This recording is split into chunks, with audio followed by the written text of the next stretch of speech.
प्रिय दर्शकों, नमस्कार। आज आप सभी के समक्ष एक जातक की जन्म कुंडली लेकर उपस्थित हुआ हूँ।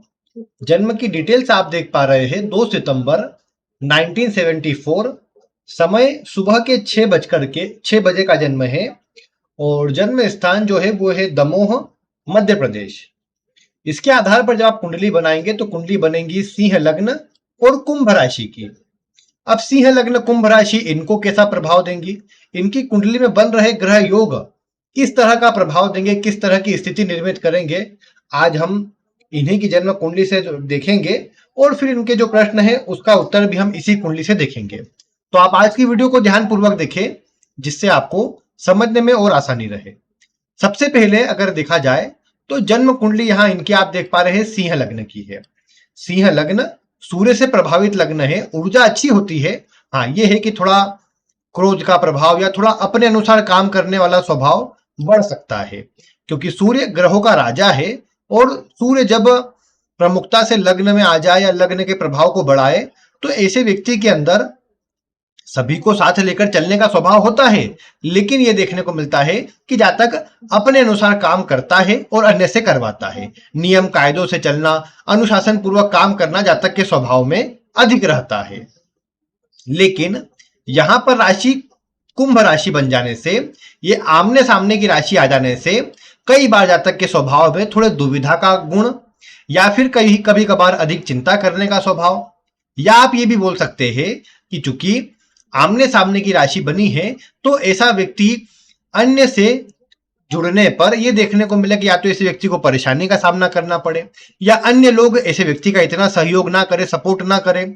ऐसे व्यक्ति के स्वभाव में तो रहे कि वो सबका अच्छा करे, सभी के लिए अच्छा सोचे, लेकिन अन्य के द्वारा फिर भी धोखा प्राप्त हो या झूठे आरोप प्राप्त हो, बदनामी का सामना करना पड़े। ये कुछ बातें यहाँ कुंडली में अधिक देखने को मिल सकती है।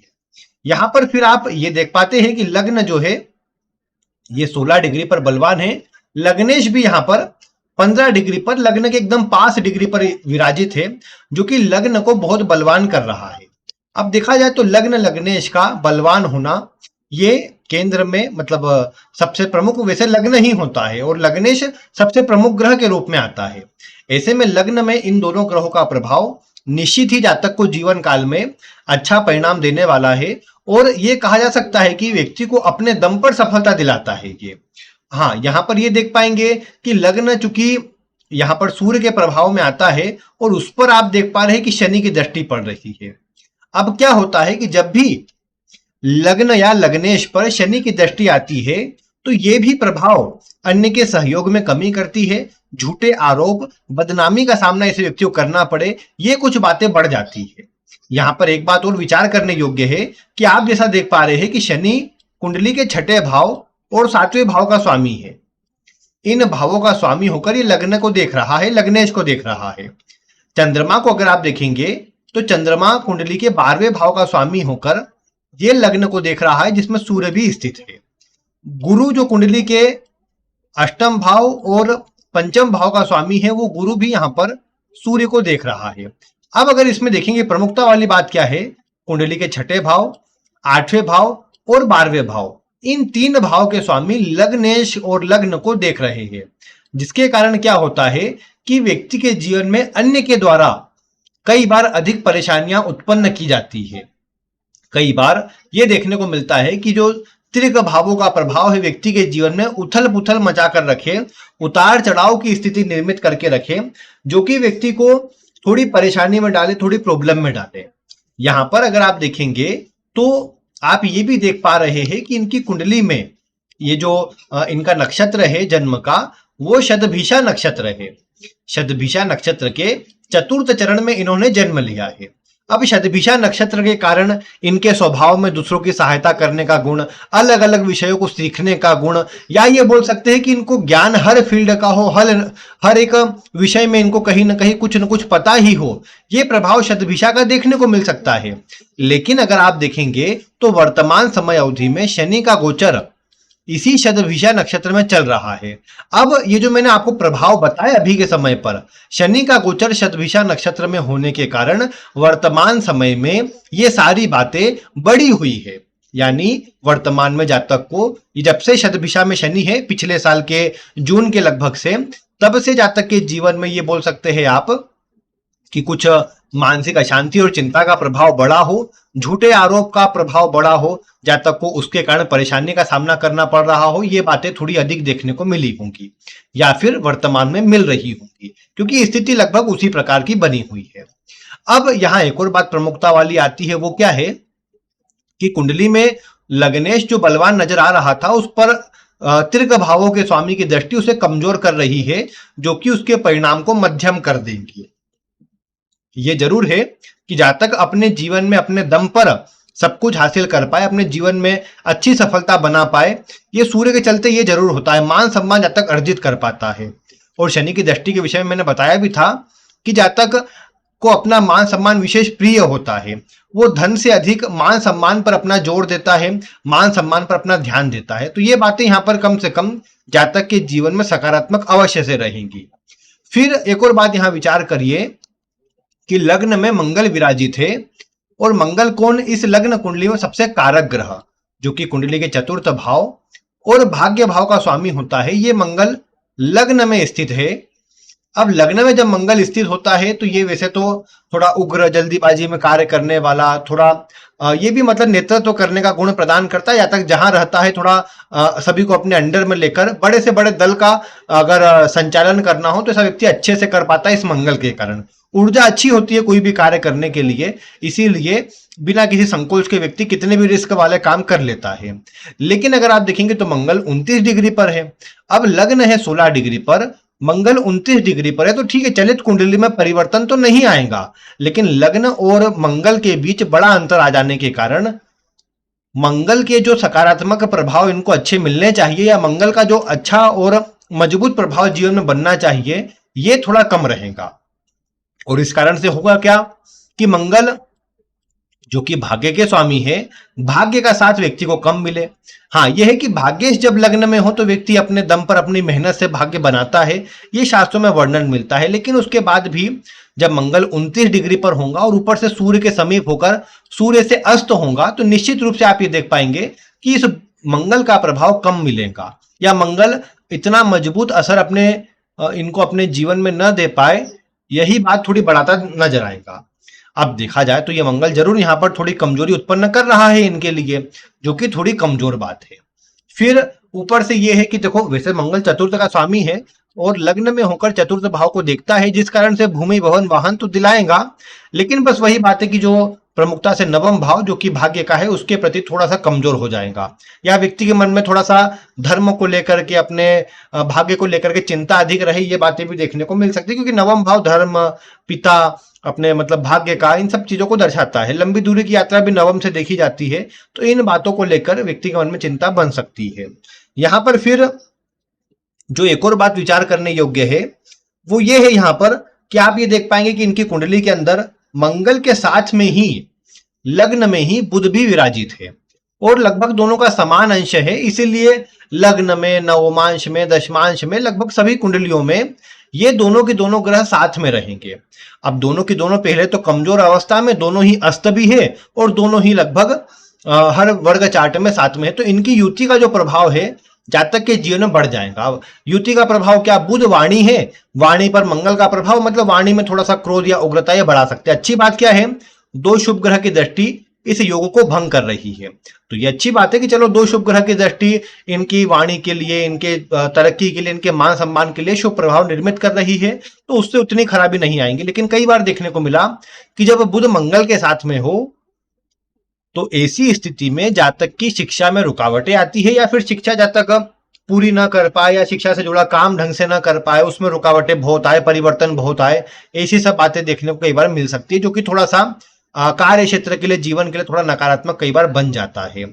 तो ये प्रभाव बुध मंगल में रहेगा। हालांकि बुध मंगल साथ में होने पर तो स्किन से जुड़े रोग भी देखे गए, जैसे कई बार आप जानते हैं कि जो कुछ सफेद दाग जैसी स्थिति बनती है वो भी बुध मंगल के कारण देखी गई है, या स्किन से जुड़े अन्य भी रोग कहेंगे तो वो प्रभाव भी इसमें आता देखा गया है बुध मंगल के कारण, जो कि थोड़ा सा कमजोर हो जाता है जातक के लिए। फिर अगर आप देखेंगे वैसे इस कुंडली में कि बुध जो है लाभ का स्वामी होता है और धन का स्वामी होता है। मैंने बताया था आपको कि सिंह लग्न की कुंडली में बुध धनदायक ग्रह बनता है। अब जो प्रमुख धनदायक ग्रह बनता है वही स्वयं 29 डिग्री पर है और अस्त है, और जो भाग्य का स्वामी है वो भी मतलब यहाँ पर अस्त है। तो कहने की बात क्या है कि भाग्य के चलते जो धन मिलना चाहिए उसमें कमी, और जो धन जीवन में अपनी मेहनत से मिलना चाहिए उसमें भी कमी थोड़ी देखने को ज्यादा मिल सकती है। इसीलिए ऐसे व्यक्तियों को कई बार धन के लिए अधिक संघर्ष करना पड़े, अधिक मेहनत करना पड़े, ये बातें थोड़ी बढ़ सकती है।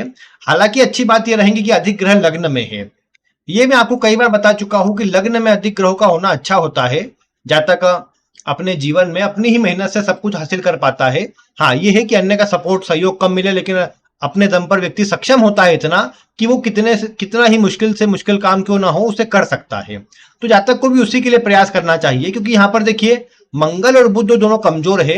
ये क्या करेंगे कि जातक को जो इतना अच्छा प्रभाव मिलना चाहिए वो नहीं दिलाएंगे। अब वैसे तो मंगल का रत्न यहाँ पर जो मूंगा होता है वो तो धारण किया जा सकता है मंगल के प्रभाव को निरंतर लेते रहने के लिए, और चूंकि मंगल प्रमुख ग्रह है इसका प्रभाव आजीवन भी मिलता रहे तो कोई खराबी नहीं करेगा, इसलिए मंगल का रत्न यहाँ पर ठीक ही रहेगा और जातक के जीवन में सकारात्मक ही प्रभाव प्रदान करेगा। फिर यहां पर अगर हम देखें तो इस कुंडली के अंदर जो दशम भाव का स्वामी होता है और जो तीसरे भाव का स्वामी होता है वो शुक्र होता है।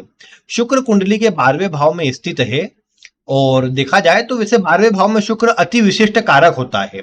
जातक को सुख सुविधा भोग विलास आदि में लिप्त करने का कार्य करता है। जातक कितनी ही कोशिश क्यों ना करे कहीं ना कहीं अपने भौतिक जीवन को छोड़ने की या आध्यात्म में जुड़ने की, क्योंकि 12वें भाव में मैंने आपको बताया था शुभ ग्रह होंगे, तो जातक की रुचि भौतिकता की अपेक्षा जातक की रुचि कहीं ना कहीं आध्यात्म में संन्यास की ओर अधिक बढ़ेंगी। लेकिन चूंकि शुक्र जैसा ग्रह है तो ये शुक्र क्या करेगा कि इनको भौतिक जीवन में वापस खींच करके ले आएगा, यानी जोड़े रखेगा मोह माया के बीच में ही। तो ये तो जीवन इसी प्रकार का नजर आता है।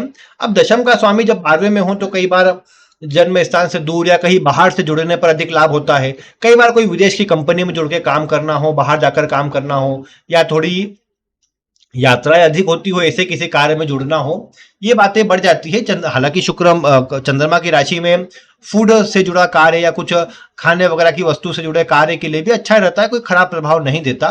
तो ये शुक्र की अवस्था मतलब यहाँ ये कहा जा सकता है कि अच्छी ही है।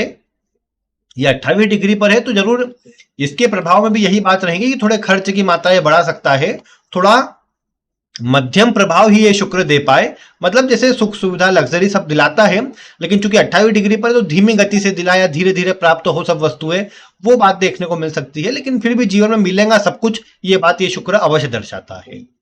फिर ये शुक्र आप जानते हैं पत्नी का कारक भी होता है, तो ये भी संभव है कि शुक्र के चलते जीवन साथी से लाभ हो, जीवन साथी भी वर्किंग हो, उनसे लाभ मिलता रहे।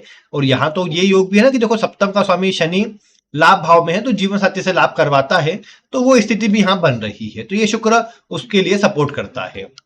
फिर इस कुंडली में अगर देखेंगे चतुर्थ भाव में राहु विराजित है। चतुर्थ में राहु मैंने आपको बताया था कि थोड़ा मानसिक रूप से अशांत करता है, थोड़ी चिंता या दुविधा जैसा स्वभाव अधिक उत्पन्न करता है। यहाँ ये तो मैं नहीं कहूंगा कि अपनी नीच राशि में है, लेकिन उसके बाद भी इसका फल जो है थोड़ा कमजोर कहा जा सकता है, क्योंकि मैंने आपको बताया है कि चतुर्थ में एक तो राहु थोड़ा कमजोर होता है, ऊपर से जिसकी राशि में राहु है वो मंगल कमजोर अंश पर स्थित है, जिस कारण से इनका जो बहुत अच्छा प्रभाव मिलना चाहिए उसमें थोड़ी कमी रहेगी। हालांकि आप जब षडवर्ग देखेंगे, इसमें षडबल भी देखेंगे तो उसमें मंगल को अच्छा बल मिला हुआ है, मंगल कमजोर नहीं होता, मंगल को बल अच्छा है। जैसे यहाँ पर अग्नि तत्व की राशि में यहाँ पर भी है, नवमांश में भी अग्नि तत्व की राशि में, और मंगल अग्नि तत्व का ग्रह भी है, तो इससे मंगल तत्व वर्गोत्तमी होता है और ये मंगल को बहुत अधिक बलवान करता है। तो मंगल को इसी कारण से बल अच्छा मिला हुआ है, तो मंगल अच्छा परिणाम देने में कमजोर नहीं है, बस ये है कि जो डिग्री उसकी कमजोर है उसके कारण धीमी गति से प्रभाव मिले, ये थोड़ा देखने को मिल सकता है। राहु की बात करेंगे तो राहु जीवन काल में खराबी तो नहीं करेगा, भूमि भवन वाहन बल्कि बड़ी मात्रा में, और अच्छा बड़ी मात्रा में ये बोल सकते हैं कि बड़ा भी होता है घर, जैसे छोटा घर नहीं बनाता ऐसा व्यक्ति राहु के प्रभाव से, राहु से व्यक्ति घर भी बड़ा बनाता है। और शुक्र का प्रभाव भी 12वें में है तो दर्शाता है कि व्यक्ति को यूं भी लग्जरी वस्तुएं खरीदने का या महंगी वस्तुओं पर खर्च करने का ज्यादा शौक होता है, ये बात आप देख पाएंगे इस राहु के कारण। लेकिन थोड़ी मानसिक अशांति, चिंता या राहु और फिर सामने केतु होता है तो वो दिलाता है, क्योंकि देखो केतु का काम क्या है ना, भ्रम उत्पन्न करने का है। दशम भाव हमारे कार्य क्षेत्र को दर्शाता है, हमारे कर्म को दर्शाता है। उसमें केतु का होना उसके लिए थोड़ा सा मतलब ये बोल सकते हैं कि थोड़ा मानसिक अशांति या दुविधा कर्म को लेकर के भी, या कार्य क्षेत्र में एक उतार चढ़ाव जैसी स्थिति निरंतर बनती रहे, ये बातें थोड़ी अधिक देखी जा सकती है। क्योंकि ये केतु कहीं ना कहीं दशम में होकर के थोड़ा विच्छेद जैसा प्रभाव निर्मित करता है अपने कर्म से। इस कारण से या तो कार्य बार बार बदलना पड़े, या फिर कई बार चेंजेस अधिक होते रहे कार्य में, या ये देखने को मिल सकता है कि व्यक्ति कुछ समय एक कार्य करने के बाद या तो उसे छोड़ना पड़ जाए, या फिर वो किसी न किसी कारण से वो उस कार्य से दूर ही हो जाए, अलग हो जाए, इस तरह की बातें बढ़ जाती है। क्योंकि केतु का काम यही होता है, वो कहीं ना कहीं इस तरह का प्रभाव प्रदान करता है। और ऊपर से दशम का स्वामी भी कर्क राशि में है। कर्क राशि बहुत ज्यादा परिवर्तनशील राशि है, इस कारण से ऐसा प्रभाव अधिक मिलता देखा जा सकता है। बाकी फिर भी ये केतु कम से कम ज्यादा मेहनत करवाता है, लेकिन परिणाम फिर भी दे देता है। क्योंकि केतु भी मंगल के समान है, ऊर्जावान बनाता है, ज्यादा मेहनत करवाता है, लेकिन धीरे धीरे ही सही परिणाम देता रहता है। तो केतु की स्थिति फिर भी यहाँ पर ठीक कही जाएंगी। इस कुंडली में क्या है ना कि देखो, गुरु भी प्रमुख ग्रह बनता है, पंचम का स्वामी होता है, अष्टम का भी होता है हालांकि, लेकिन पंचम का स्वामी मुख्य रूप से, क्योंकि मूल त्रिकोण राशि पंचम में है। अब पंचम का स्वामी सप्तम में है, अंशात्मक स्थिति भी ठीक है, लग्न के पास में ही है, और वक्री है। लेकिन अब वक्री क्या है ना, गुरु थोड़ा सा इस लग्न में सप्तम में है चूंकि, और अपनी शत्रु की राशि में है, तात्कालिक मित्रता में नहीं है, इस कारण से कमजोर कहा जाएगा। और ये देखने को मिलेगा कि इस गुरु का प्रभाव यहाँ पर थोड़ा सा जितना अच्छा मिलना चाहिए, जैसे गुरु भाग्य के कारक है, ऊंचाई के, मान सम्मान, पद प्रतिष्ठा के कारक है, तो जितना अच्छी मात्रा में मिलना चाहिए उसमें कमी रहेगी। सप्तम भाव जीवन साथी का भी होता है, तो जीवन साथी के लिए अच्छा है ये। हाँ, उनके हेल्थ पर थोड़ा नकारात्मक असर डाल सकता है, लेकिन उनके जीवन में तरक्की के लिए, उनको अच्छा मान सम्मान पद मिले, उसके लिए प्रभाव अच्छा होता है। मतलब ये भी बोल सकते हैं कि देखो, जीवन साथी को सरकारी क्षेत्रों से लाभ के लिए भी प्रभाव इस कुंडली में अच्छा नजर आता है। ये अवश्य है कि इस कुंडली में आप ये देख पाएंगे कि चूंकि गुरु वक्री है, तो एक बारी में काम ना बने, या फिर थोड़ी रुकावटों का सामना अधिक करना पड़े, इस तरह की बातें थोड़ी सामने आ सकती है। लेकिन ये गुरु व्यक्ति को ज्ञानवान अच्छा बनाएगा, ज्ञान अच्छा प्रदान करेगा, और अपने ज्ञान से व्यक्ति जीवन में अच्छा आगे भी बढ़ पाएगा। ये गुरु का प्रभाव है यहाँ पर। हाँ, ये है कि देखो, सप्तम भाव वैवाहिक जीवन का भाव है।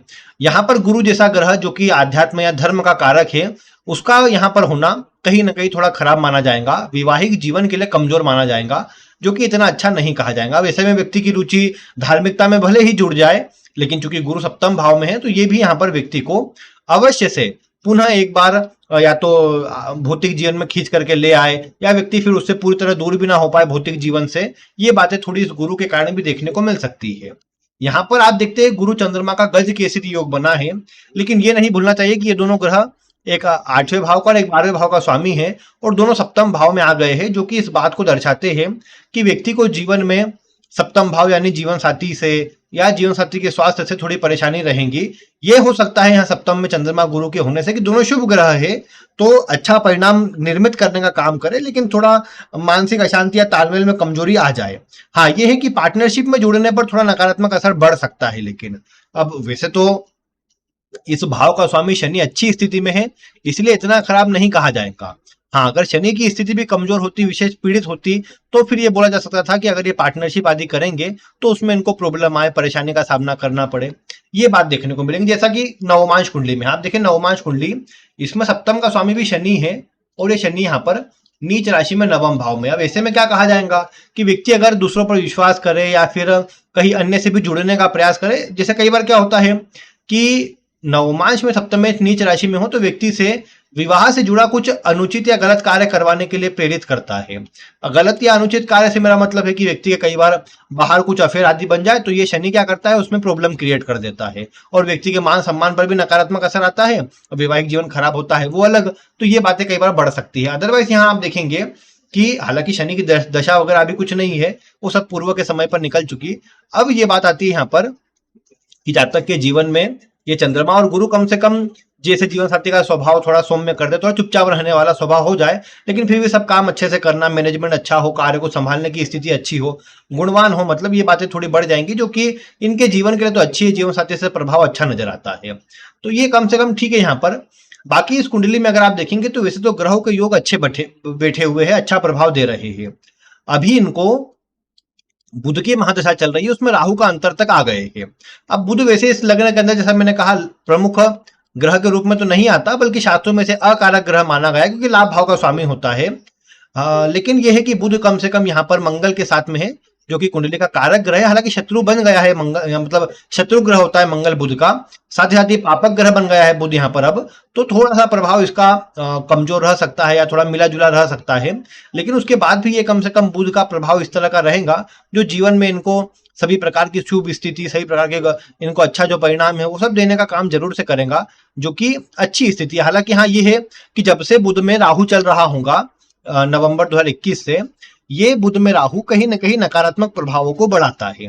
और बुध में राहु कहीं ना कहीं क्या है कि राहु यूं भी बुध से चतुर्थ भाव में स्थित है, जो यही बात दर्शाता है कि इस समय अवधि पर कार्य क्षेत्र में भी कई बार रुकावटें बोल सकते हैं, या मन में अशांति चिंता का प्रभाव बढ़ना, अन्य से धोखा मिलना, जिस पर विश्वास करे उसी से प्रॉब्लम आना, इस तरह की बातें बढ़ जाती है जो कि खराब रहता है। तो इसीलिए यहाँ पर बुध में राहु के समय पर राहु से जुड़ी वस्तु का लगातार दान करते रहना। चतुर्थ में है तो विशेषकर पूर्णिमा अमावस्या के दिन मतलब किसी गरीब व्यक्ति को खीर का दान करना, या दूध से बनी कोई मिठाई का मतलब दान करना, या गाय को हरा चारा खिलाते रहना, ये समय समय पर जो किए जाएंगे कार्य, तो इससे राहु का प्रभाव अच्छा होता है। हालांकि अब तो पूरा समय राहु का निकल चुका, तो अब तो नहीं भी कुछ करेंगे तो भी ये गुरु का दशा का प्रभाव एक्टिव हो गया है। 21 मई 2024 से गुरु का जो प्रभाव है ये एक्टिवेशन में है। अब इससे क्या है कि राहु बुध और गुरु आमने सामने है, बुध और गुरु आमने सामने होने से प्रभाव में कोई खराबी विशेष नहीं लेकर के आएंगे, अच्छा ही परिणाम प्रदान करेंगे। भाई इतनी बात रहेगी कि जैसे बुध में गुरु की बात करेंगे तो दोनों थोड़ा आपस में एक दूसरे को शत्रु मानते हैं, लेकिन यह है कि आगे बढ़ने के अवसर दे व्यक्ति, बजाय शारीरिक मेहनत के अपनी बुद्धि से आगे बढ़े, अपने ज्ञान से आगे बढ़े। ये कुछ बातें यहाँ पर बन जाएंगी बुध में गुरु लगने पर, जो कि अच्छा रहेगा। हाँ ये है कि देखो बुध का रत्न तो पहनने की आवश्यकता नहीं है इस कुंडली में, लेकिन मंगल का रत्न मंगल को बलवान करने के लिए पहनना अच्छा रहेगा, और आगे की दशाओं में वही इनको मंगल का रत्न ही इनको ज्यादा सकारात्मक असर प्रदान करेगा। बाकी इनके कुछ प्रश्न हैं, हम अगर उस पर आगे बढ़े तो देखिए इन्होंने मतलब पहला तो यही पूछा है कि ये दो ग्रह कमजोर है इसके लिए क्या, तो बुध मंगल का रत्न पहने, बुध के रत्न की आवश्यकता नहीं पड़ेगी। फिर बीज मंत्र भी ये करते हैं सूर्य आदि ग्रहों के, तो मैं समझता हूँ अच्छी बात है। देखो इनको ग्रहों, इससे ग्रहों का प्रभाव भी अच्छा मिलेगा, जीवन में आने वाले प्रॉब्लमों से भी बचाव होगा, जो अच्छा रहेगा। इनके इष्ट देव आप जानते हैं भगवान विष्णु है, उनकी आराधना ये करते हैं, उनकी पूजा करते हैं, तो बहुत बढ़िया बात है ये भी इनके लिए, क्योंकि ये इनको अच्छा प्रभाव प्रदान करेंगे। अब ये है कि अभी देखो बुध की दशा है और बुध में राहु चल रहा है, लेकिन बुध राहु के मंत्र जाप करते भी, हालांकि गुरु लग जाएगा तो और बढ़िया हो जाएगा इनके लिए, क्योंकि इनके सोचे गए कार्य बुध में राहु में मतलब बुध में गुरु लगने पर और तेजी से बनेंगे और मजबूती के साथ बनेंगे, जो इनकी चिंताओं से इनको मुक्त करने का काम करेगा। बाकी ये जरूर हुआ है अभी कि अभी जनवरी के समय पर इनके ऊपर कोई मतलब केस हो गया है किसी षड्यंत्र के कारण, जिससे इनको इनके ऑफिस में प्रॉब्लम आई है, इनके मतलब कार्य में प्रॉब्लम आई है।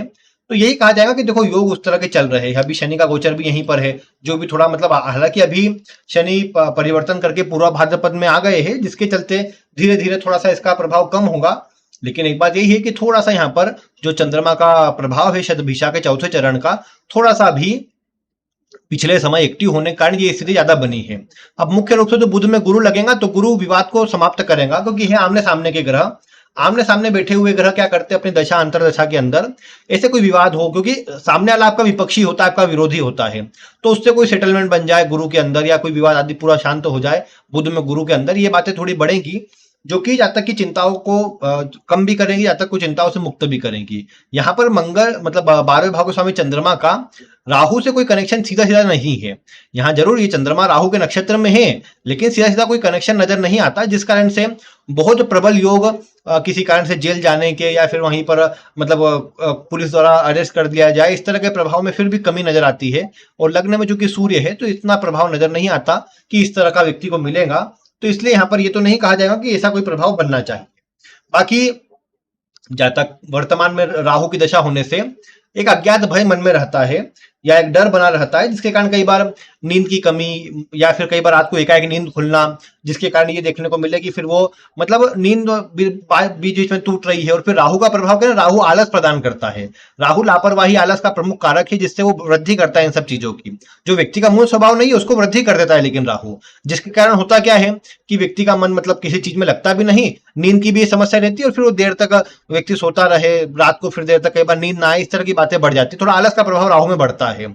इसीलिए इस समय अवधि पर यह ध्यान रखा जाना चाहिए कि अब चूंकि अब तो राहु का प्रभाव निकल गया, लेकिन फिर भी आप आगे गुरु में धीरे धीरे करके व्यक्ति को सुबह जल्दी उठकर योगा प्राणायाम से जुड़ना चाहिए। शुरुआती समय पर थोड़ा खराब लगेगा, लेकिन अब तो राहु जैसा समाप्त हो जाएंगे तो बार बार जागने वाली स्थिति भी कम हो जाएंगी। और दूसरे नंबर पर योगा प्राणायाम व्यक्ति करेगा तो फिर अगले दिन जल्दी नींद भी आएंगी और व्यक्ति सब अच्छे तरीके से सही समय से सारे काम कर पाएगा। जो व्यक्ति का स्वभाव है समय से काम करना, उसको फिर से अपना पाएगा। तो ये काम तभी होगा जब आगे गुरु की दशा लगेंगी और व्यक्ति योगा प्राणायाम से जुड़ जाएगा। फिर इसके बाद जातक शनि के मंत्र करता है, हनुमान जी की पूजा करता है। हालांकि जातक वर्तमान में इंजीनियरिंग के क्षेत्र में अच्छी नौकरी के लिए प्रयास कर रहा है। हालांकि अगर ये कहा जाए कि अभी बुध में गुरु के अंदर बड़ी आसानी से काम बन जाएगा, तो उसमें थोड़ी कमी है। बुध में गुरु के अंदर स्वयं के लिए भी जीवन साथी के लिए भी थोड़ा अधिक प्रयास की आवश्यकता नजर आती है। लेकिन ये जरूर है कि बुध में गुरु के अंदर चूंकि आमने सामने है और ये चंद्रमा को एक्टिव करेगा, जो कि चंद्रमा शुक्र को भी एक्टिव करेगा और दशम भाव को भी एक्टिव करेगा। तो एक ही बात नजर आती है इसके चलते कि व्यक्ति को वर्तमान समय में अधिक प्रयास के साथ ही सही जॉब की प्राप्ति हो जाए, अच्छे जो जहां तक प्रयास कर रहा है वहां पर परिणाम मिल जाए, उसके योग रहेंगे, लेकिन थोड़ी रुकावटों के साथ रहेंगे। यानी ये कहा जा सकता है कि जहां तक कि योग तो है, लेकिन वो जल्दी असर दिखाने की बजाय 60-70% में मजबूती रहेंगी। बाकी व्यक्ति जितनी मेहनत करेंगे उसके अनुरूप उसे परिणाम मिलते जाएंगे। बाकी योग थोड़े सरकारी नौकरी के लिए कमजोर कहेंगे, क्योंकि अभी का जो समय है वर्तमान में, जिसमें बुध की दशा लंबे समय से चल रही है, बुध सपोर्ट नहीं कर रहा है इतना ज्यादा सरकारी नौकरी को, लेकिन प्राइवेट में ही अच्छा नाम सम्मान बन जाए, अच्छी पहचान बन जाए, या अपने समाज में अच्छा नाम सम्मान बन जाए, उसके योग यहाँ पर ज्यादा अच्छे हैं। फिर जातक ने पूछा है कि इस कुंडली में सबसे ज्यादा मारक ग्रह की श्रेणी में कौन आता है। देखो, चंद्रमा तो इस कुंडली में लग्नेश का मित्र आता है, बुध को भी नहीं कहा जाता है, शनि जरूर आता है। देखिए, शनि है भी बुध की राशि में, जो कि इस कुंडली में अकारक जरूर माना गया है, लेकिन वो ऐसा बहुत अधिक रोग प्रदान करने जैसा नहीं आता। शनि जरूर इस तरह के योग में है जो कि कमजोर है, नवमांश में नीच राशि में। और एक बात समझ के चले, जो ग्रह लग्न में या नवमांश में नीच राशि में होता है, उसकी दशा अंतरदशा ही हेल्थ में बड़ा नुकसान या बड़ी परेशानियों को निर्मित करती है। तो जो शनि का प्रभाव है यहाँ पर, यही इनके जीवन में रोगों को बढ़ाने वाला, थोड़ा हेल्थ पर असर डालने वाला असर दर्शा रही है, जो कि थोड़ी खराब नजर आती है। इस शनि के लिए ये हनुमान जी की पूजा, शनि के मंत्र का जाप, दान आदि करते रहना, पूर्णिमा अमावस्या के दिन खीर आदि का, वो इनके लिए बहुत अच्छा रहेगा। किसी गरीब व्यक्ति या सफाई कर्मचारी को देना, वो काम ज्यादा अच्छा परिणाम इनको प्रदान करेगा और इनकी चिंताओं से इनको मुक्त करेगा। बाकी इनके मन में व्यर्थ की विचारधारा या फिर वो व्यर्थ की कल्पना इस शुक्र कारण आती है, जो कहीं ना कहीं यहाँ पर इनको मन को विचलित करे, टेंशन में डाले, इस तरह की बातें आती है।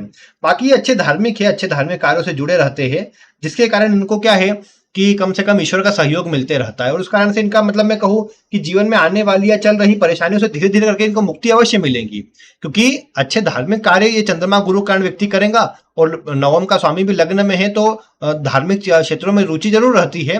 तो ऐसे में व्यक्ति को इनका प्रभाव जरूर मिलता है। और अभी आगे दशा ठीक है थोड़ी बुध में गुरु से, तो उससे कम से कम क्या होगा कि व्यक्ति के जीवन में चल रही परेशानियों का भी अंत होगा और व्यक्ति अच्छा जीवन यापन कर पाएगा। बाकी जातक ने पूछा है कि भाग्योदय कब होगा। तो देखिए, भाग्योदय के लिए मैंने कहा योग कमजोर है यहाँ पर, क्योंकि मंगल कमजोर है, तो क्या होता है कि वो प्रभाव इतना अच्छा नहीं मिल पाता। अब ऐसे में ये भी है ना कि जातक को बचपन से ही जिस तरह की दशाएं चली है, उसमें मंगल की दशा तो व्यक्ति को आई नहीं है। तो ऐसी अवस्था में ये तो नहीं कहा सकता कि मंगल की दशा में ही भाग्योदय होगा, लेकिन चूंकि योग इतने कमजोरी में आ रहे हैं कि भाग्योदय का प्रभाव कम नजर आता है। यहाँ अपनी मेहनत से अपने दम पर ही भाग्य बनाना पड़े, वो स्थिति मंगल कमजोर अंश पर होकर दर्शा रहा है। इसका रत्न पहनने से धीरे धीरे करके थोड़ा भाग्य का असर मिलता रहेगा, जो ज्यादा अच्छा रहेगा। बाकी जातक ने पूछा है कि क्या इनकी पत्नी की सरकारी नौकरी लग सकती है। तो देखिए, उसके भी योग थोड़े कम कहे जाएंगे। नवमांश में सप्तम का स्वामी नीच राशि में स्थित है, जो थोड़े कम योग यहाँ पर स्वयं के सरकारी नौकरी के लिए लगाता है, जो कि इतना अच्छा नहीं नजर आता। फिर जातक ने पूछा है मोक्ष प्राप्त होगा या नहीं। तो देखिए, सीधी सी बात नजर आती है, ये शुक्र आध्यात्मिक क्षेत्र से इनको दूर निकालेगा या उससे अलग स्थान में जोड़कर वापस से इनको सांसारिक जीवन में जोड़ने का काम करेगा। इस कारण से ये तो नहीं कहा जाएगा कि इनको ये मोक्ष वाले योग है। हाँ ठीक है, जन्म कुंडली के छठे में, सातवें में, आठवें में शुभ ग्रह का स्थित होना दर्शाता है कि व्यक्ति को ये सांसारिक मोह माया से बंधनों से मुक्त करके ईश्वर की शरणागति प्रदान करेगा। लेकिन उसके लिए आवश्यकता यही रहेगी कि व्यक्ति अच्छे कार्य करे। यहाँ पर थोड़ा सा उसका प्रभाव में ये बोल सकते हैं कि थोड़ी कमी इस तरह के योगों में है कि कहीं ना कहीं यहाँ पर सिंह लग्न होने से थोड़ा सा कई बार क्रूर स्वभाव आ जाता है, जिसके कारण वो व्यक्ति अपनी ईमानदारी से ही काम करे लेकिन अन्य को बुरा लगता है, जिस कारण से वो एक नया कर्म जनरेट होता है जो कि जल्दी मुक्ति को तो नहीं दर्शाता। लेकिन फिर भी ये कहा जाएगा कि व्यक्ति आगे चल करके अपने जीवन में मतलब आध्यात्मिक क्षेत्र से जुड़ा रहेगा, लेकिन अभी कुछ जन्म लेना बाकी है। इस तरह की बातें इस कुंडली से कही जा सकती है। फिर जातक के जीवन में बार बार एक्सीडेंट या चोट चपेट लगते रहने की संभाव मतलब घटनाएं जो है अधिक होती रहती है। उससे भी कई बार अन्य व्यक्ति के कारण परेशानी आ जाती है व्यक्ति को, या अन्य व्यक्ति झूठे आरोप लगा करके कोई ना कोई केस वगैरह इनके ऊपर कर देते हैं। तो उसका प्रभाव आप देख पाते हैं कि यहाँ लग्न कुंडली में ये जो सूर्य मंगल, देखिए लग्न पर कितने ग्रहों का प्रभाव वो विचार कीजिए। सूर्य है यहाँ पर, मंगल भी है, शनि की दृष्टि भी आती है, बुध भी यहाँ पर है, चंद्रमा गुरु भी यहाँ पर है। जो मैंने मुख्य बात कही आपको, कितरिक भावों का संबंध लग्न और लग्नेश से होना, ये सबसे ज्यादा खराबी वाली स्थिति है। अब ऐसी स्थिति में क्या कर सकते हैं कि जो व्यक्ति पूर्णिमा के दिन मतलब दान करता है, पूर्णिमा अमावस्या के दिन विशेषकर, वो भी क्या करना है, जो पितरों के लिए दान किया जाता है ना, वो करना चाहिए। क्योंकि उससे क्या होता है कि कुंडली के ये जो त्रिक भाव है उनका प्रभाव अच्छा होता है। पितरों के लिए जैसे तर्पण किया जाता है, पितरों के लिए दान किया जाता है, उन कार्यों से जुड़ेगा व्यक्ति तो उससे जीवन से ये सब परेशानी दूर हो जाएंगी, उससे परेशानियों से मुक्ति मिल जाएंगी। तो ये काम यहाँ इनके द्वारा किया जाना चाहिए, जिससे इनके लिए अच्छा परिणाम जल्दी निर्मित हो सके। बाकी इसी से बचाव भी होगा, एक्सीडेंट वगैरह भी मतलब उससे बचाव भी होगा, और इनको मतलब फिर ऐसी कोई विशेष समस्या या प्रॉब्लम का सामना नहीं करना पड़ेगा, क्योंकि सबसे जरूरी वही नजर आता है। बाकी तो ये जितने धार्मिक है, जितने कार्य कर रहे हैं, वो इनके लिए पर्याप्त है, अच्छे कार्यों से जुड़े हुए हैं। बस कोशिश यही करें कि दान धर्म से जुड़ जाए, थोड़ा सा विशेषकर दान अधिक करना है इसमें, उससे जुड़ जाएंगे तो इनको सकारात्मक असर अवश्य मिल जाएगा, और फिर आगे अपना अच्छा जीवन यापन कर पाएंगे। क्योंकि अभी बुध में गुरु की दशा है, जो कि इनको अच्छा प्रभाव आगे देने वाली है, और बुध में शनि भी मतलब थोड़े, देखो शनि में हेल्थ का प्रभाव आता है, क्योंकि शनि थोड़े मारक ग्रह के रूप में आते हैं। हालांकि मारक ग्रह मतलब ऐसा नहीं कि दशा में आया और मार ही देगा, ये देखने को मिलता है कि वो हेल्थ पर असर डालता है, नकारात्मक प्रभाव देखने को मिलता है, थोड़े कार्य में अवरोध या रुकावटें बढ़ती है। लेकिन फिर आगे केतु की दशा लग जाएंगी, और केतु से मतलब ग्रह ठीक ही नजर आते हैं, चतुर्थ भाव में हालांकि ज्यादा ग्रह है, तो फिर उस समय पर अपना घर या कुछ नया सुख सुविधा में वृद्धि करने का प्रभाव बढ़ जाएगा। तो यही कहा जाएगा, कुंडली के योग तो अच्छे हैं और जो ये कार्यों में जुड़े हैं वो भी अच्छा है। बाकी यहाँ पर जो ग्रह मंगल बुध जैसे ग्रह थोड़े कमजोर अंश पर है, शुक्र कमजोर अंश पर है, उसके कारण थोड़ा सा जीवन में अधिक मतलब प्रयास और अधिक संघर्ष करना पड़े और मन में कंफ्यूजन की स्थिति बनी रहे, वो बातें बढ़ती है। तो उसके लिए ही यहाँ मंगल का रत्न और फिर जो पूजा जो मंत्र जातक करता है वो करते रहना चाहिए, उससे अच्छा प्रभाव जातक को मिलते रहेगा। अब राहु की दशा जितनी बची है उसके लिए काल भैरव अष्टक प्रतिदिन सूर्यास्त के बाद शाम को सुनना प्रारंभ करना चाहिए। ये भले आज से ही करते जातक तो अच्छा रहेगा, इससे प्रभाव सकारात्मक भी मिलेगा और जातक की चिंताओं से भी मुक्ति अवश्य हो जाएगी। तो ये प्रभाव है जातक की कुंडली का। बाकी लग्न लग्नेश का यहाँ वर्गोत्तमी प्रभाव आप देख ही पा रहे होंगे कि लग्न लग्नेश, यहाँ भी सिंह लग्न और लग्न में सूर्य, यहाँ भी सिंह लग्न और लग्न में सूर्य, ये सबसे बढ़िया स्थिति होती है। देर सबेर ही सही जातक को मान सम्मान पद तरक्की अच्छी प्रदान कर ही देती है। तो मैं यही कहूंगा कि जातक अपने जीवन में अपने कार्य से बड़ी पहचान निर्मित कर सकता है, तो उसके लिए जातक को प्रयासरत रहना चाहिए, निराश नहीं होना चाहिए, और फिर जीवन में देखेंगे जातक की अच्छी सफलता अवश्य मिल पाएगी। और आगे की दशाएं भी इस तरह की है जो कि परिणाम अच्छा प्रदान करेंगी, और विशेषकर दशम में केतु हो तो मान सम्मान दर्शाता है दशम में, इसीलिए वो प्रभाव अच्छा बनेगा। तो योग अच्छे हैं। बाकी प्रिय दर्शकों, आप इनके विषय में जो बताना चाहे, आपका स्वागत है, आप वीडियो में कमेंट करके अवश्य से बताइए। बाकी आज की वीडियो में इतना ही। वीडियो देखने के लिए आपका बहुत बहुत धन्यवाद।